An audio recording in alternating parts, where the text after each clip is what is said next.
मैं बात करता हूं आज अपनी जर्नी की।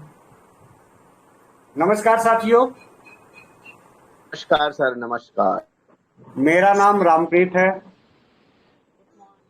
मैं उत्तर प्रदेश के खूबसूरत शहर, उत्तर प्रदेश की खूबसूरत राजधानी, भगवान श्री रामचंद्र जी के अनुज लखन की धरती लखनऊ से हूं। पिछले 22 साल से लखनऊ में हूं। 7 साल करीब हमने बिताया कानपुर में। बहुत छोटी सी उम्र में मैं शहर में आ गया था। पढ़ाई में मन लगता नहीं था। यूं अगर कहें तो बचपन में ही हमने पढ़ाई छोड़ दिया था। अगर आप लोगों को यकीन नहीं हो तो मैं आप लोगों को बताना चाहूंगा कि 93 में मैंने अपनी पढ़ाई 93-94 में मैंने छोड़ दी थी। और घर छोड़ दिया था सिर्फ इस कारण से कि मुझे जिस स्कूल में दाखिला कराना था पिताजी ने मना कर दिया था। और उसका एक ही कारण रहा कि घर से 9 किलोमीटर की दूरी थी स्कूल की, और 9 किलोमीटर दूरी थी। साथ ही साथ वहां पर एक सिनेमा हॉल था जहां पर मैं पिक्चर देखा करता था। अक्सर पढ़ने में मन लगता नहीं था। 9th क्लास का पेपर दिया, फेल हो गया। पिताजी ने कहा कि यही फिर से पढ़ो। मैंने कहा नहीं, दूसरे स्कूल में पढ़ूंगा। उन्होंने मना कर दिया और इसी बात को लेकर के मैं घर छोड़ दिया।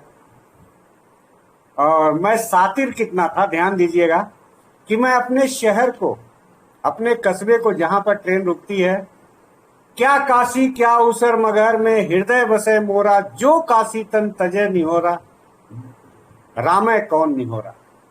साथियों, कबीर स्थली मगहर जहां मेरा जन्म स्थान है, रेलवे स्टेशन है, वहां पर ट्रेनें रुकती है। तो वहां पर रात के समय खाना खा करके मैं निकल गया था और रात में वहां से ट्रेन पकड़ा। 25 किलोमीटर दूर निकल गया गोरखपुर, उल्टे दिशा में, ताकि यहां पर कोई मुझे देख ना पावे। और गोरखपुर की रात्रि से मैं कृषक एक्सप्रेस पकड़ा, जिसे 5008 या 5007 कहते हैं। कृषक एक्सप्रेस पकड़ करके मैं लखनऊ आ गया। मेरे जेब में टका नहीं था। मैं एक व्यक्ति का लेटर लिखा करता था, अपने गांव का लड़का था। मुझे उसका एड्रेस याद था, जेब में एक पैसा नहीं। और वहां से मैं उसको ढूंढते ढूंढते ढूंढते ढूंढते मैं जब उसके कमरे पहुंचा, पता चला कि वो लकड़ी बेचने का काम करता है और गया हुआ है मंडी में लकड़ी बेचने। लकड़ी मतलब वो जो आरा मशीन हुआ करती है, आरा मशीन का जो वेस्टेज लकड़ियां निकलती हैं कटिंग में, उस लकड़ियों को घरों में बेचने का काम करते थे हमारे मित्र। आज वो दुनिया में नहीं है, भगवान उनकी आत्मा को शांति दे और जिस भी रूप में हो खुश हो। तो अब पता चला कि वो लौट के आएंगे 2 बजे तक। साथियों, मेरे पास एक पैसा नहीं, खाने के लिए कुछ नहीं, कोई और मुझे किसी का साथ नहीं। कोई बात नहीं, मैं वेट करता रहा। जब लौट के आए तो मैं गया, उनसे मुलाकात हुई। फिर खाने पीने की जो भी व्यवस्था जैसे भी हुई, घर से धीरे धीरे पता चला कि मैं लखनऊ में हूँ। लोग आए लेने मुझे, मैं नहीं गया, लेकिन कपड़े लत्ते साथ लेके आए थे तो मुझे दे दिए। क्योंकि गांव के लोग, अभी भी बहुत सारे लोग लुंगी पहनते होंगे, तो मैं लुंगी ही लपेट के चला आया था, कुर्ता और लुंगी। ये बचपन की हमारे कहानी है, बहुत छोटे से उम्र की। वहां से मेरे पास कोई काम नहीं था। मैंने कहा काम करूंगा, तो वो लकड़ी का काम करते थे। मैं भी उसी काम में जुट गया। वो एक्का गाड़ी हुआ करती थी। एक्का मतलब आगे जैसे भैंसे नहीं बांधे जाते हैं, या बैल आगे एक मतलब, या घोड़ा तांगा की तरह, और पीछे बैलगाड़ी गाड़ी लगी हुई, जिसमें 5 कुंटल 10 कुंटल लकड़ी लाद करके उसे बेचने का काम। और पीछे से 2 लोग धक्का देते थे, आगे हैंडल पकड़ करके। इस तरह से शुरुआत हुई लखनऊ के पुराने गलियों में, नखास चौक, ये सब एरिया में। और मैं ऐशबाग में मैं रुका हुआ था। तो साथियों, इस तरह से करीब 1 महीने जर्नी हुई। एक दिन ऐसा आया कि एक्का गाड़ी, मैं आगे उसमें घुसा हुआ था, मैं पकड़ के चल रहा था। और वो गाड़ी जो है, वो बैलगाड़ी तो नहीं कहेंगे, मानव गाड़ी कहेंगे, क्योंकि हम ही लोग तो खींचते थे उसको जी। तो एक बार ऐसे उलझ गया और आगे से पूरा उठ गया हिस्सा, पीछे बैठ गया। कहते नहीं पलट जाना, और साइड में दीवार थी और मेरा हाथ पूरा, मैं ऐसे पकड़ा हुआ था, मेरा हाथ पूरा दीवार में रगड़ते और इस हाथ का पूरा मांस निकल गया, पूरा का पूरा एकदम मांस उतर गया था। पैसे भी नहीं थे, कुछ नहीं थे। पान की दुकान आप जानते हैं, वहां पर चूना मैंने लिया और चूने को पूरा हाथ में ऐसे लपेट लिया। बहुत भारी मात्रा में ब्लड रुक नहीं रहे थे। इस तरह से धीरे धीरे करके 2-4 दिन, एक हफ्ते में कुछ आराम मिला। वहां से काम छोड़ा। कानपुर में हमारे जीजा जी रहते थे, उनके पास गया। मुझे सिलाई का भी कुछ काम आता था। जीजा जी ने कहा सिलाई का काम थोड़ा बहुत आता है। उन्होंने कहा पढ़ाई कर लो। मैंने कहा पढ़ूंगा तो नहीं।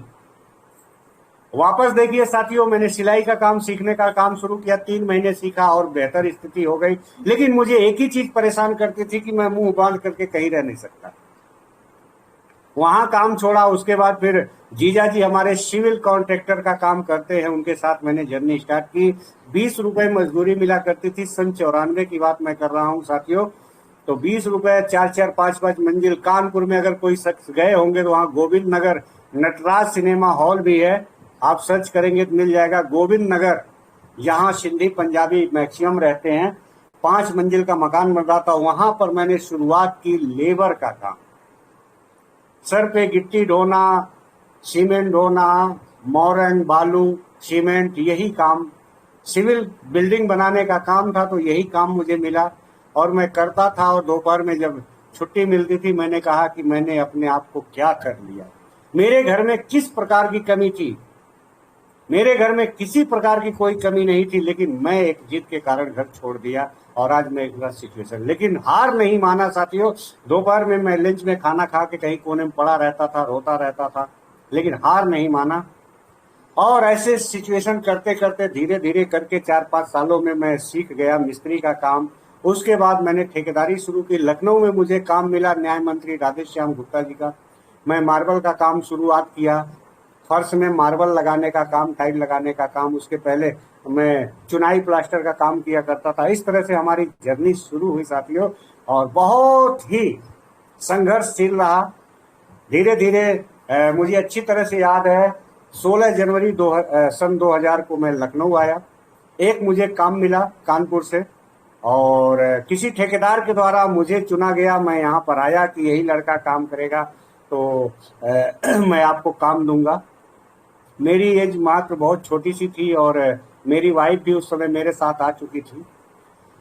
तो वहां से जर्नी शुरू हुई। लखनऊ वापस आया, जहां से मैं छोड़ करके गया था लखनऊ को। फिर देखिए वहीं पर मेरा आना हुआ और मैं काम शुरुआत किया। धीरे धीरे करते करते जिस ठेकेदार के पास काम कर रहा था, वो ठेकेदार ने पैसा नहीं दिया। होली का समय था, ना घर में कुछ, ना किराया देने के लिए कुछ, ना खाने के लिए कुछ। ऐसी सिचुएशन में जिस मकान में काम करते थे, वो मालिक ने कहा, राधेश्याम गुप्ता माननीय न्याय मंत्री उस समय हुआ करते थे, सन 2000 की बात मैं करता हूँ।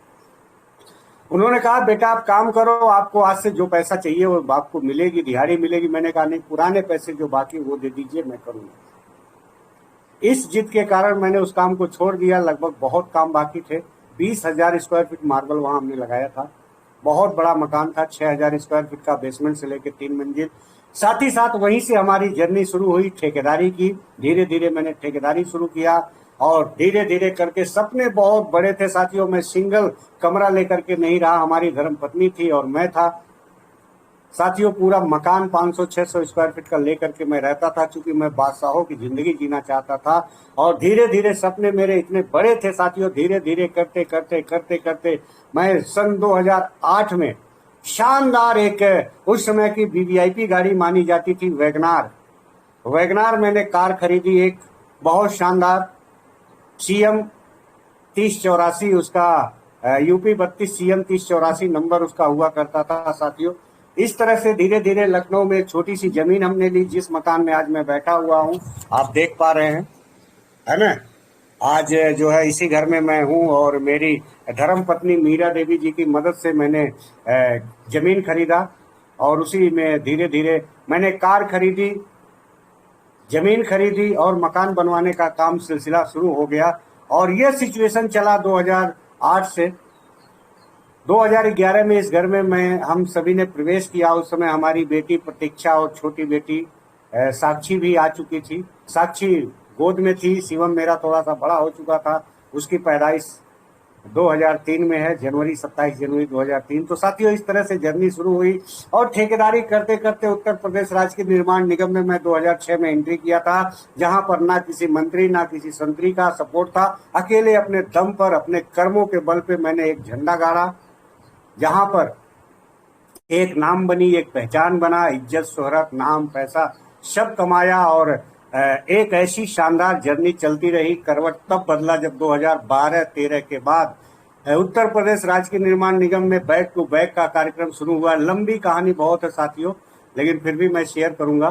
तो साथियों इस तरह से back to back Uttar Pradesh राज्य के निर्माण निगम में जो बड़े बड़े लोग घूस दे करके उन्हें काम मिल जाया करता था, उन्हीं के पास हम लोगों को पेटी कॉन्ट्रैक्टर बनने का मतलब एक तरह से मिला। और जो रेट हम लोगों को वहां से मिलते थे, वहां से उसमें कुछ कटौती करके दिया जाता था। अब उनके हिसाब से हमें काम करना पड़ता था, तो इसलिए हम लोगों ने काम वहां पर छोड़ा और प्राइवेट काम फिर से शुरुआत किया। फिर से प्राइवेट बिल्डिंगों का काम हमने शुरू किया। साथ ही साथ आगे बढ़ते गए साथियों, आगे बढ़ते गए। और साथियों मैं कहना चाहूंगा, मैं मेहनत करने से कभी पीछे नहीं हटा। मैंने अपने पीठ पर सीमेंट ढोया है, अपने पीठ पर मोरंग ढोई है, अपने सर पे ईंट ढोया है, गिट्टी ढोया है। ये सारे कर्म करते हुए आगे बढ़ते गया। लेकिन कहते हैं ना सर, रख हौसला वो मंजर भी आएगा, प्यासे के पास चल करके समंदर भी आएगा। थक हार कर मत बैठ, आए मंजिल के मुसाफिर, मंजिल भी मिलेगी और जीने का मजा भी आएगा। साथियों 2 बेटी 1 बेटा, मेरी धर्म पत्नी मीरा देवी जी और मैं, मेरा एक स्वर्ग से सुंदर घर, मेरी 5 लोगों की फैमिली, घूमने के लिए गाड़ी, घर में पैसा, बैंक बैलेंस, सब कुछ, किसी प्रकार की कोई दिक्कत नहीं थी। धीरे धीरे समय बीतता गया। समय ने करवट तब बदला जब नोटबंदी आई। उस समय मेरे पास भी पैसे की कोई कमी नहीं थी साथियों।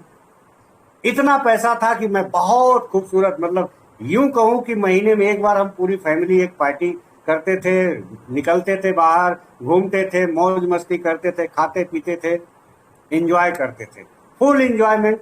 नोटबंदी के बाद सिस्टम ने हम लोगों के जीवन में एक करवट बदला और उस करवट ने धीरे धीरे ऐसा करना शुरू किया कि हम लोग बैक होना शुरू किया। धीरे धीरे करके हमने फिर 2018 में प्रॉपर्टी की लाइन पकड़ी और मैंने एक ठेकेदारी में, मैं सीतापुर डिस्ट्रिक्ट है वहां पर काम कर रहा था। वहां के बीजेपी के नेता राजेश जी हैं, आज भी नेता हैं, आज भी बीजेपी में हैं, वहां के सांसद हैं। तंबौर एरिया पड़ता है, तंबौर नाम है उनके ग्राम क्षेत्र का। उनके घर का काम कर रहा था। उन्होंने 1.25 लाख रुपए, मुझे 1,29,000 रुपए नहीं दिए। 2017 की बात है, 2018 की। उस समय मैंने अब ये डिसाइड कर लिया कि अब मैं ठेकेदारी नहीं करूंगा। चूंकि मैं अपने घर से करीब 150 किलोमीटर जाता था, आता था, वहां 2-2 रात रुकता था। वहां पर खाना बनाने वाला कोई, मैं 2017 की बात कर रहा हूँ साथियों, रात में अपने हाथों से भी खाना बनाता था। जो 2-4 लेबर और 10 लोग रहते थे, 4 लोग 6 लोग, उनको भी खिलाता था, खुद भी खाता था। मच्छर काटते थे, ऐसे ही कभी बाद में मच्छरदानी वगैरह की व्यवस्था किए। तो उस घर का काम किया और उस समय मैंने प्रण किया कि अब मैं ठेकेदारी नहीं करूंगा। प्रॉपर्टी की लाइन में घुसा, प्रॉपर्टी के काम शुरू हुए, लेकिन दिक्कतें तब आनी शुरू हुई जब 2019 में साथियों, जी हाँ 2019 में मैंने एक गाड़ी खरीदी। फिर ब्रेजा मैंने ली। उसका नंबर है KW 8066, अभी ट्रांसफर नहीं हुई है। तो साथियों मैंने EMI पे गाड़ी ली, 20,000 करीब 18,000 रुपये उसकी EMI थी, 17,000 रुपये EMI थी। लॉकडाउन लग गया 3-4 महीने बाद ही, जैसे मैंने गाड़ी, जुलाई अगस्त में मैंने गाड़ी ली थी, मार्च में लॉकडाउन लग गया। EMI पे गाड़ी थी। 2-4 लाख रुपए जो घर में रखे थे सब खाने पीने में खत्म हो गए, EMI में खत्म हो गए। उसके बाद आर्थिक स्थिति और भयानक होने लगी। उस बीच हमें परवाइन प्लेटफॉर्म मिल चुका था, लेकिन अब जाएं किसके पास। मैंने गाड़ी बेच दी, EMI जमा नहीं हो पाती थी कि कम से कम एक चीज से छुटकारा मिले। उसके पहले मैंने वैगनार, क्योंकि मैं ब्रेजा मैं लेके जाता था, मेरा बेटा शिवम छोटा ही था, वो वैगनार लेके निकल जाता था घर से। तो डर लगता था कहीं ठोक ना दे, किसी के साथ कोई हादसा ना हो जाए। इस वजह से मैंने अपने एक मित्र को जो है अपनी वैगनार दे दी थी और ब्रेजा मुझे मजबूरी में सेल करनी पड़ी। आते हैं साथियों, बात करते अब यहाँ हमारी एंट्री कैसे हुई पर्ल वाइन इंटरनेशनल।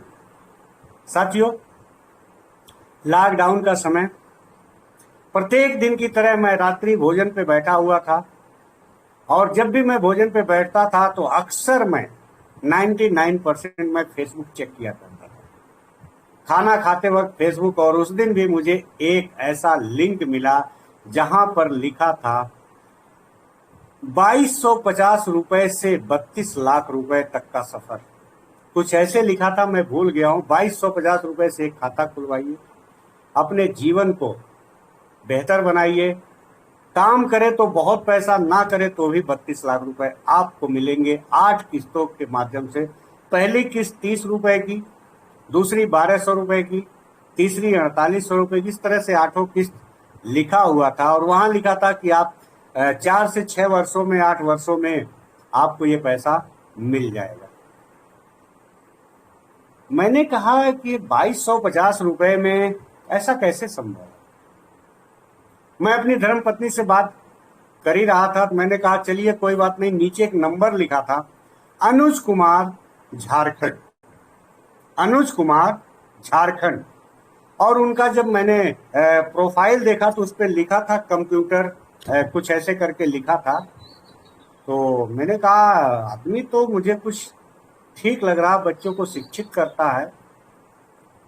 मैंने तुरंत कॉल लगाई, उसी समय बात हुई। हेलो, हाँ अनुज सर बोल रहे हैं? मैंने कहा जी अनुज सर, मैं रामप्रीत लखनऊ से बोल रहा हूँ और आपने एक फेसबुक पे पोस्ट डाला है, इसमें मैंने पढ़ा है, इसमें मुझे क्या करना होगा? 2250 रुपए मैं दे करके ज्वाइन कर सकता हूँ? बिल्कुल, कोई बात नहीं। तो उन्होंने कहा, चूंकि उनका शेड्यूल मुझे पता नहीं था, वो शायद सो रहे थे, रात्रि 9:30-10 बजे की बात है। उन्होंने कहा सर सुबह बात करते हैं, चूंकि उनका शेड्यूल बाद में मुझे पता चला कि मॉर्निंग में 5 बजे शेड्यूल उनका प्रार्थना करके वो कोचिंग शुरू कर देते हैं और शाम 5 बजे तक चलते हैं, तो रात्रि 9 बजे तक वो सो जाते हैं। तो खैर कोई नहीं, उस दिन कॉल उठ गई थी, धन्यवाद ईश्वर का मैं मानता हूं। सुबह बातचीत हुई, मैंने एक अनजान व्यक्ति को, आप ध्यान दीजिएगा,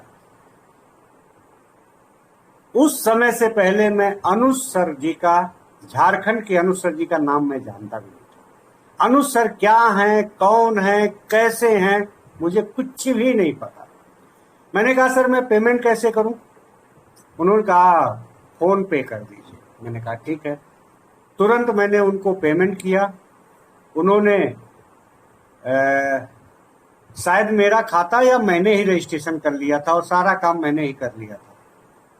तो इस तरह से मेरी जर्नी स्टार्ट हुई लॉकडाउन में। अब उस समय की बात मैं करूं तो मेरी समझ में नहीं आ रहा था कि मैं इसको कैसे करूं। अंदर जोश बहुत, कुछ लोगों को कॉल करना शुरू किया, बात करना, चूंकि मुलाकात तो किसी से कर नहीं सकते थे लॉकडाउन का पीरियड।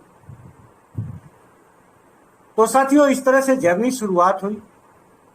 नवंबर 2020 के आसपास का समय था, सितंबर अगस्त, जी हाँ, 21 अगस्त 2020 को हमारी बातचीत हुई थी और 22 अगस्त को खाता खुला था। 21 अगस्त को हमारी बातचीत हुई थी और 22 अगस्त को खाता खुला था। और देखिए इत्तेफाक, देखिए साथियों, मुझे पता भी नहीं था और 22 अगस्त मेरी बेटी का जन्मदिन है। मुझे कुछ भी नहीं पता, लेकिन 22 तारीख मेरी बेटी का जन्मदिन, उस दिन मेरा पर्ल वाइन इंटरनेशनल में पदार्पण हुआ। साथियों वहां से जर्नी स्टार्ट हुई। लॉकडाउन का समय था, कोरोना पूरी अपने जवानी पर था। एक दूसरे से लोग मिलना नहीं पसंद करते थे, जिसके पास कॉल करें हाय तौबा मची हुई थी, किसी को ऑक्सीजन की कमी थी।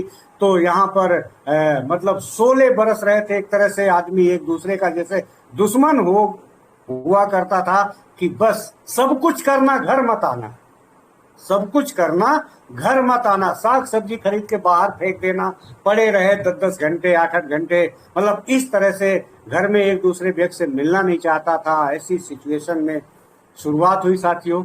संघर्ष जारी रहा, चलते चलते कुछ लोगों की टीम तैयार हुई और टीम तैयार होते होते साथियों आज आप सभी के बीच उपस्थित हूँ। और एक बीच में और मैं कहना चाहूंगा साथियों, मैं किसी नेटवर्क मार्केटिंग में था किसी क्या, मैं वेस्टीज में था और करीब 1.5 साल की जर्नी वहाँ हमारी पूरी हो गई थी। करीब 400 लोगों की हमारी टीम थी और मैं वहाँ का अपना स्वयं का ट्रेनर हुआ करता था, अपनी टीम को गाइड करने का प्रयास करता था। लेकिन जब कॉल करें, कॉल उठता नहीं था। 400 लोगों की टीम और लोग कॉल नहीं उठाते थे। क्यों? फिर सामान खरीदने के लिए कहेगा। लेकिन मैं भी, जो आदमी कॉल नहीं उठाता था, अगर वो नजदीक में तो उसके घर पहुंच जाता था। इस तरह से जर्नी चलती रही साथियों। और जब पर्लवाइन इंटरनेशनल में आया तो फिर वही जर्नी, फिर से नए सिरे से काम शुरू। हमारी मीटिंग, वहां पर मैं भी मीटिंग लिया करता था जूम एप्लीकेशन के माध्यम से 1:45 पे। अमर सर जी से बातचीत हुई, अमर सर जी लिंक भेजना शुरू किए। फिर मैंने धीरे धीरे इंटरेस्ट लेना शुरू किया और हमें मंच मिला विक्ट्री स्कूल का, जहां पर विक्ट्री स्कूल के साथ साथ हमारे सर जी का मंच चलता था, श्री राम सूर्यवंशी जी का।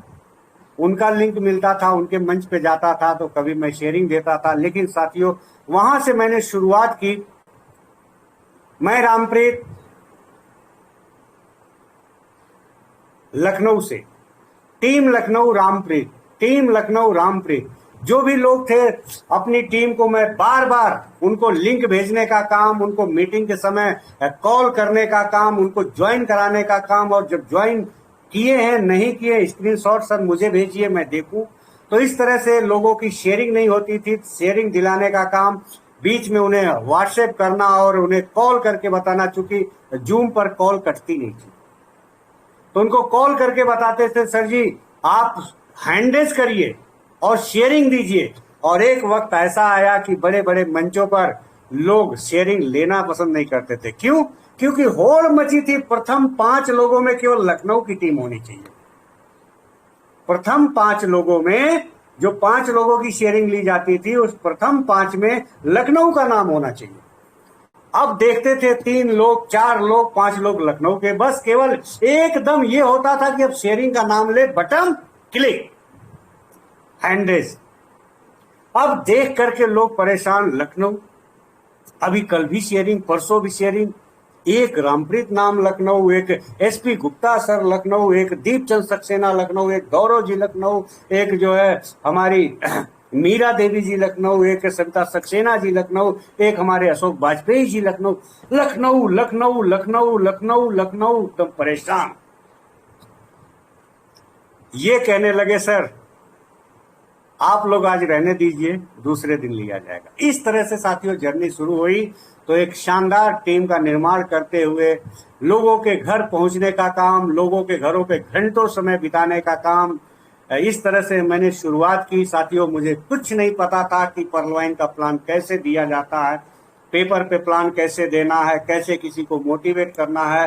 एक बार 2 बार हमारे अमर सर जी ने प्लान किया था पेपर पे, उसको मैंने देखा, लेकिन मेरे पल्ले नहीं पड़ा। मैं अपने हिसाब से प्लान देना शुरू किया और वही जो अपने हिसाब से प्लान देता था, आज भी मैं उसी प्लान को रिपीट करता हूं, जो कई बार मैंने लाइव आप सभी को कॉपी पर प्लान दिया भी। इस तरह से जर्नी शुरू हुई। धीरे धीरे करते करते साथियों, वो समय आया 2021 मार्च का। 27 मार्च 2021 को मैंने क्वाड अचीव किया। एक शानदार ड्रीम लेवल हमारे अमर सर ने, हमारे अनुज सर ने कहा कि सर क्वाड कर लीजिए। हमने कहा यस कर लेता हूं, तो मैंने किया। उसके बाद 14 अप्रैल को जो है एक्सेलसियर आया, उसे हिट किया गया। तो साथियों, इस तरह से जर्नी रही और कहां कहां कैसे कैसे करके, और हमारे अनुज सर, जो हमारे ग्रेट डायनेमिक स्पॉन्सर लीडर हैं, सर जी से मिलने का सौभाग्य प्राप्त हुआ 27 फरवरी 2022 को। इतना लंबा गैप, आप सोचिए। अगर, लेकिन मैं यही कहूंगा साथियों कि हमारे अनुज सर, हमारे अमर सर, ये 2 ऐसे साथी हैं जो हमारी उंगली नहीं, मेरा पूरा हाथ, पूरा बांह पकड़ करके मुझे आगे बढ़ाते रहे। किसी प्रकार की कभी कोई प्रॉब्लम नहीं खड़ी होने पाई। रात में 12-12 बजे रात तक, 1-1 बजे रात तक क्यों? मुझे कमाना है, मुझे आगे बढ़ना है, इसलिए मैं अपलाइन को डेली कॉल करता था, डेली। शायद कोई दिन बीत जाए अगर मैं अपनी टीम के साथ, नहीं तो रात 10 बजे के बाद हमारी कॉलिंग शुरू होती थी। रात 11 बजे, 12 बजे, 1 बजे, 2 बजे रात तक मैं कॉलिंग पे, सर मुझे बताइए। लेकिन आज हमारे लीडर्स हैं कुछ नहीं। साथियों, जिन्हें भूख है, ढूंढना तो उन्हीं को पड़ेगा। जिन्हें भूख है, भोजन की व्यवस्था तो उन्हीं को करनी पड़ेगी। हमें भूख है साथियों पैसे कमाने की। क्यों? बाप बड़ा ना भैया, सबसे बड़ा रुपया। पैसा खुदा तो नहीं, पर खुदा की कसम खुदा से जुदा भी नहीं। पैसा सब कुछ तो नहीं कर सकता, लेकिन पैसे के बिना बहुत कुछ हो ही नहीं सकता। अगर पैसा नहीं है साथियों, तो आपके घर में सुबह सुबह बिना दूध की चाय नहीं बन सकती है, बिना शक्कर की चाय नहीं बन सकती, बिना चाय पत्ती की चाय नहीं बन सकती है, जिससे आपकी शुरुआत होती है।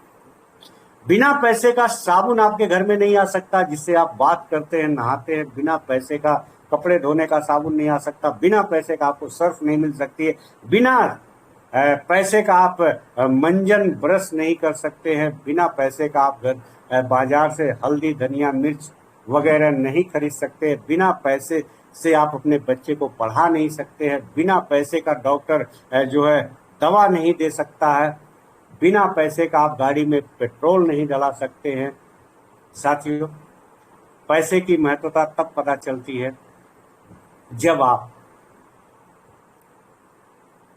कहीं जाने की तैयारी करते हैं, बाजार जाने की तैयारी करते हैं, सब्जी खरीदने जाते हैं, मोबाइल रिचार्ज कराते हैं, वगैरह वगैरह। तो साथियों, पैसा खुदा तो नहीं, लेकिन खुदा की कसम खुदा से जुदा नहीं। और उसी पैसे से मैं ये भी कहना चाहूंगा कि बहुत सारे साथियों के पास पैसा हो जाता तो उनके अंदर गुरूर भी आ जाता। आप लोगों ने एक पिक्चर देखी होगी अमिताभ सर का, उसमें एक गीत है, काहे पैसे पे इतना गुरूर किए है, यही पैसा तो अपनों से दूर किए है। तो साथियों, नेटवर्क मार्केटिंग में जब आदमी इस सिस्टम में आता है तो उसे सबसे पहले पैसा कमाने से पहले उस व्यक्ति को इंसान बना देता है। नेटवर्क मार्केटिंग जीने की एक कला सिखा देता है, लोगों के साथ उठने बैठने का एक कला सिखा देता है, कैसे अपनों के साथ, कैसे औरों के साथ, कैसे अनजान व्यक्तियों के साथ हमें बातचीत करनी है। तो पैसे का गुरूर तो होता ही नहीं। आप देखिए हमारे कोमल यादव सर, जो व्यक्ति 200 रुपए की मजदूरी करता था आज 1 लाख रुपए से ज्यादा की इनकम महीने में ले रहा, और कोई गुरूर नहीं, कोई घमंड नहीं, कोई ईगो नहीं। तो यह प्लेटफॉर्म आपको इंसान बना देता है, इसलिए पैसे का तो घमंड होता ही नहीं। तो साथियों, पैसा हम सभी को कमाना है, इसलिए हमने पर्लवाइन इंटरनेशनल ज्वाइन किया है। 5 साल जम के काम करेंगे साथियों, जम के काम करेंगे पूरा जीवन। अभी मेरी एज लगभग 40 ईयर है। 5 साल कहते हैं ना साथियों, 40 से 45 वर्ष तक अगर आपने पैसा नहीं कमाया तो आगे जीवन में पैसा कमाने की संभावनाएं 90% कम हो जाती हैं। 10% चांस होता है, और उस 10% में कुछ ही परसेंट लोग हैं जो पैसा कमा पाते हैं। लेकिन नेटवर्क मार्केटिंग एक ऐसा प्लेटफॉर्म है कि आप किसी भी अवस्था में आप पैसा कमा सकते हैं, धन कमा सकते हैं। एग्जाम्पल के रूप में हमारे सतपाल बॉस सर 73 ईयर के हैं। बहुत सारे साथी हैं आफ्टर 50, आफ्टर 60 ईयर, जब रिटायरमेंट का समय होता तो यहाँ पर एक नई शुरुआत करते। तो 2-3 साल 5 साल जम करके काम कर ले साथियों, निश्चित रूप से हम सभी का जीवन बदलेगा, पूर्ण रूप से बदलेगा। जो चाहते हैं वो सब पूरा होगा। और मैंने सपने आपको बता दूं सर, मेरी बेटी का मैंने बताया है कि जन्मदिन कब है, 22 अगस्त, और 22 अगस्त 2025 को मैं अपने घर पे, आज मेरे घर पे कोई 4 व्हीलर गाड़ी नहीं है। दोनों गाड़ी, एक मैं अपनी मर्जी से बेचा था, एक मेरी परेशानियों ने बेचने को मजबूर किया। लेकिन 2025 को, अभी मैं छोटी गाड़ी फिर खरीद लूंगा जल्दी, लेकिन 2025 मेरी बेटी का जन्मदिन 22 अगस्त को मेरे घर पे एक VVIP गाड़ी, वो 3 साल बाद की बात है। वो कौन सी गाड़ी हो सकती है? मर्सिडीज हो सकती है, BMW हो सकती है, ऑडी हो सकती है, जगुआर हो सकती है, वॉल्वो हो सकती है, कोई भी हो सकती है, लेकिन उस समय की लेटेस्ट मॉडल गाड़ी होगी। इसलिए मैंने डिसाइड नहीं किया, क्योंकि नई टेक्नोलॉजी का युग है। हो सकता है इलेक्ट्रिक गाड़ी खरीद के लाऊं, तो ऐसा कुछ भी हो सकता है। इसलिए ये क्लियर है कि लगभग वो गाड़ी होगी 1 करोड़ रुपए की। 5 करोड़ रुपए का मुझे मकान एक लेना है शानदार। वो 2 चीजें मैंने अपने जीवन में मेंशन कर दिया है। तीसरा मेंशन किया हूं कि हमारा बेटा जो शिवम है, उसकी शादी तब होगी जो अपनी दुल्हनिया अपनी खुद की कार में लेके आएगा। ये 3 सपने हैं जिसपे मैं काम कर रहा हूं साथियों, और ये मेरा अडिग है। इस संकल्प के साथ मैं इस बिजनेस को कर रहा हूं साथियों। ये हमारी जर्नी रही, और भी मुझे भी अच्छा लगेगा साथियों कि मेरी जर्नी से कुछ साथियों को बहुत शुक्रिया सर, थैंक यू। आप सभी को बहुत बहुत धन्यवाद, बहुत बहुत धन्यवाद। आप सभी ने आज मेरी जर्नी सुने, इसके लिए बहुत बहुत धन्यवाद। तन और मन और धन, बिजनेस में तीनों चीजें लगती है सर। लास्ट में मैं कहना चाहूंगा, तन मन धन, जब तक तीनों चीजों का समावेश नहीं करेंगे बिजनेस में आगे नहीं बढ़ सकते। चाहे वो नेटवर्क मार्केटिंग हो, चाहे आपका स्वयं का व्यापार हो, चाहे नौकरी हो, जब तक तीनों चीजों का समावेश नहीं होगा तब तक। उस एग्जाम्पल के रूप में आज हमारे अमर सर झारखंड की धरती से निकल करके छत्तीसगढ़ में 1 हफ्ते में, अब वहां अपना तन लेकर के गए हैं, शरीर मन वहीं पर है, साथ में है धन। उस 1 हफ्ते की जर्नी में जहां तक मैं जानता हूं, अगर वो होटल नहीं भी लेते हैं, किसी के घर भी रुकते हैं, तो कम से कम 20,000 रुपये फूक करके आएंगे, कम से कम 20,000। तो तन मन धन, जब तक तीनों चीज आप नहीं लगाएंगे तब तक बड़ी कामयाबी नहीं मिल सकती है। चिटपुट कामयाबी तो मिल जाएगी, लेकिन वो टिकाऊ। मेरी इस वीडियो को देखने के लिए आपको बहुत बहुत धन्यवाद। इसी तरह से आप मुझे अपना प्यार दिखाते रहिए, और मैं आपका छोटा भाई रामप्रीत अगली वीडियो लेकर के बहुत जल्दी आपके सामने उपस्थित हो रहा हूं। तब तक के लिए बाय बाय, सब बखैर, थैंक यू सो मच। ये क्या, आपने पूरा वीडियो देख लिया लेकिन सब्सक्राइब नहीं किया? चलते चलते कम से कम इसे सब्सक्राइब कर दीजिए, और बेल आइकॉन को ऑन कर, घंटी दबा दीजिए और नोटिफिकेशन ऑन कर दीजिए।